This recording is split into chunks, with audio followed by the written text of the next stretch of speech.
Ya, pertanyaan dari N. Salam kenal Ustadz, salam kenal juga. Bagaimana hukum suami menikah siri dengan wanita lain belum mendapatkan persetujuan dari istri pertama?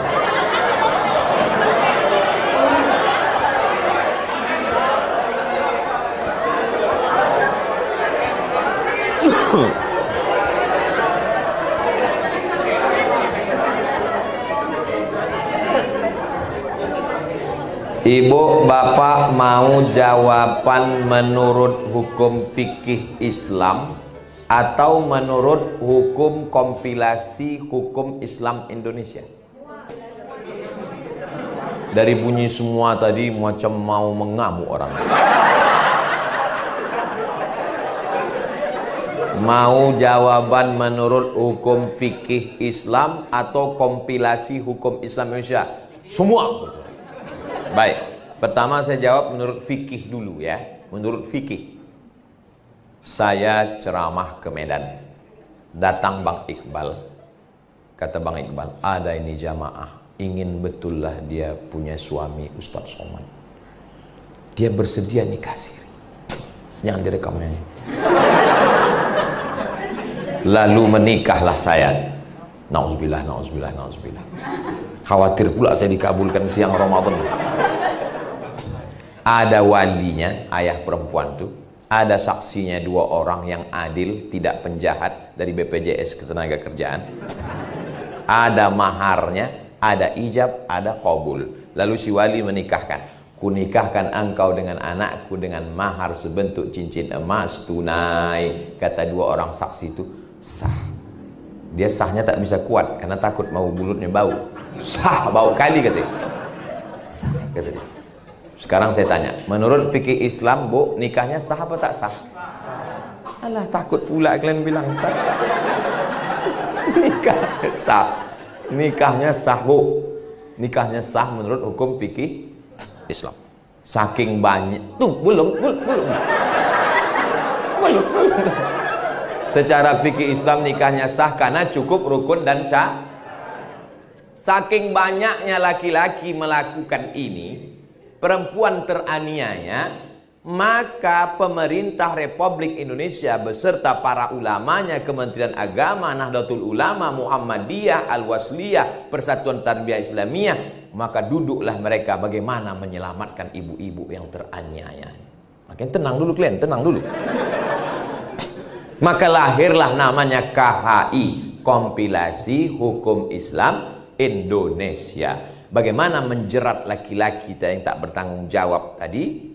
Maka dikeluarkanlah hukum, tidak bisa laki-laki menikah di negara kesatuan Republik Indonesia tercatat di Kementerian Agama, kantor urusan agama, kalau tidak ada surat izin, bukan pernyataan izin, tapi mesti surat yang ditandatangani dengan penuh kesadaran, matre 6.000 yang sekarang sudah naik jadi 10.000. Makanya saya tengok ada nih beberapa perempuan diletakkannya di belakang handphonenya ini matre. Jangan kalian letakkan matre. Saya khawatir nanti malam itu salah gunakan. Apalagi sebelum ibu tidur malam, yakinkan di dekat tempat tidur itu tak ada kertas, tak ada matre, tak ada. Takutnya tertulis. Saya yang bertanda tangan di bawah ini izin bahwa suami saya. Surat itu dibawanya nanti ke pengadilan agama PA Kabupaten, Kota Madia, Kota Medan, ditanya hakim, disidangkan dulu surat itu, bukan langsung aja. Pak Kuat tak bisa, tanya. Betulkah ini surat ibu? Betul Pak Hakim. Ibu yang menandatangani, betul Pak Hakim. Dengan penuh kesadaran tidak ada paksaan dari pihak manapun, cepat aja Pak Hakim putuskan, sakit kali hatiku ini udah. Akhirnya Pak Hakim itu pun ketuk palu, barulah surat itu dibawa untuk bapak itu akad. Kalau itu tidak ada, maka laki-laki bisa dipidana. Jelas?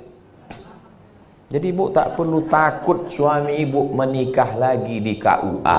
Dia tidak akan menikah lagi di KUA karena Pak KUA tidak ada satupun yang berani menikahkan. Masalahnya dia menikah.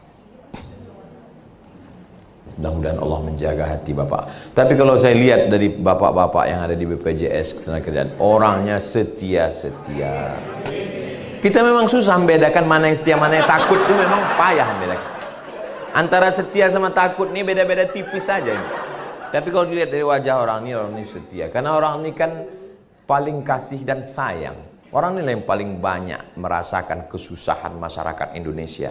Karena mereka ini kan berkecimpung langsung. Menengok orang sakit, menengok orang sakratul maut, menengok orang kebakaran, menengok orang stres. Tak sempat orang ini untuk memikirkan perempuan lain, Bu. Begitulah aku berusaha udah meyakinkan kalian. Untuk membela kalian, Pak. Curiga juga lagi orang ini. Tertangkap juga handphone kalian, udah salah kalian itu dah.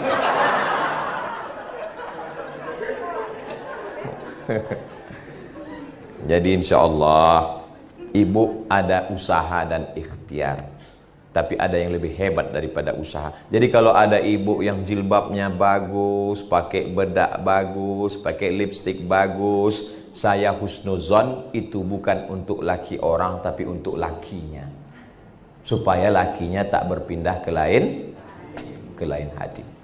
Husnuzon saya. Tapi banyak juga perempuan ini kadang di rumahnya macam mak lampir. Pas keluar rumah baru dia. Tapi insya Allah di rumah ibu bagus-bagus. Begitu pulang bapak tuh. Belum lagi dia masuk ke rumah, baru di pintu gerbang udah diciumnya minyak wangi, Bu.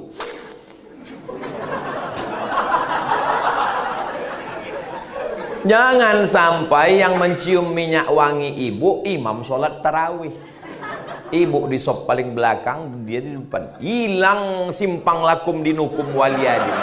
Nanti kan bau. Minyak wangi ibu itu untuk laki ibu di rumah, bukan untuk laki orang. Saya disuruh mak saya mengantar undangan. Dulu nih ceritanya. Pergi ke wantar dulu undangan. Ting tong, buka bel. Terkejut saya sangka salah alamat. Ini rumah Bu Anu, saya lah katanya. Lain muka ibu itu. Terkejut saya. Balik saya ke rumah, saya cerita sama mak saya. Mak, lain muka ibu itu. Iyalah, dia bertopeng selama ini.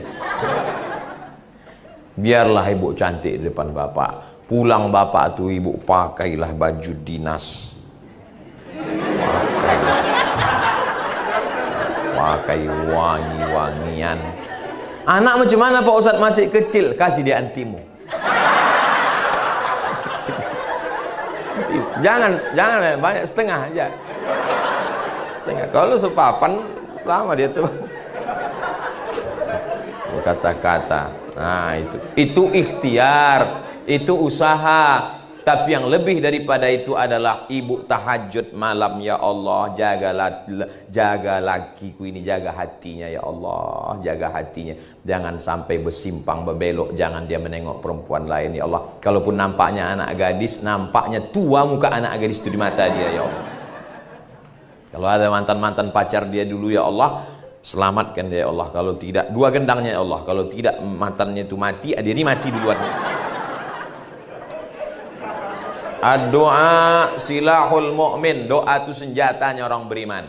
Duitnya keluar, handphonenya jalan, cakapnya, semua berawal dari hati. Kalau hatinya sudah tertutup, tak terbuka lagi untuk yang lain. Dan itu hanya kuasa Allah subhanahu wa ta'ala. Di malam-malam Ramadan tahajud. Mama perasaan biasanya sujudnya sebentar, ini sujudnya kok lama? Untuk kau lah bang, supaya jangan gatal kau lagi.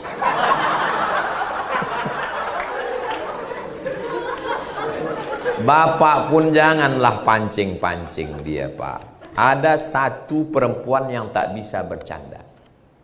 Dalam masalah lain dia bisa bercanda. Masalah baju dia bisa bercanda. Tapi dalam masalah perempuan tak bisa bercanda. Jangan pernah Bapak bilang, abang kok lambat pulang? Ada pegawai baru tadi agak cantik. Padahal maksud Bapak mau bercanda. Dia serius. Tak bisa. Jadilah perempuan tidak bisa. Walaupun ibu pula saya kasih tahu, suami yang selalu bercerita tentang anak gadis mau kawin lagi, itu tak akan kawin lagi sampai mati. Tapi yang diam-diam aja, itu yang kalian mesti waspada. Laki yang selalu bilang aku ini itu tidak ada itu. Mulutnya aja itu, hatinya lebih parah daripada itu lagi.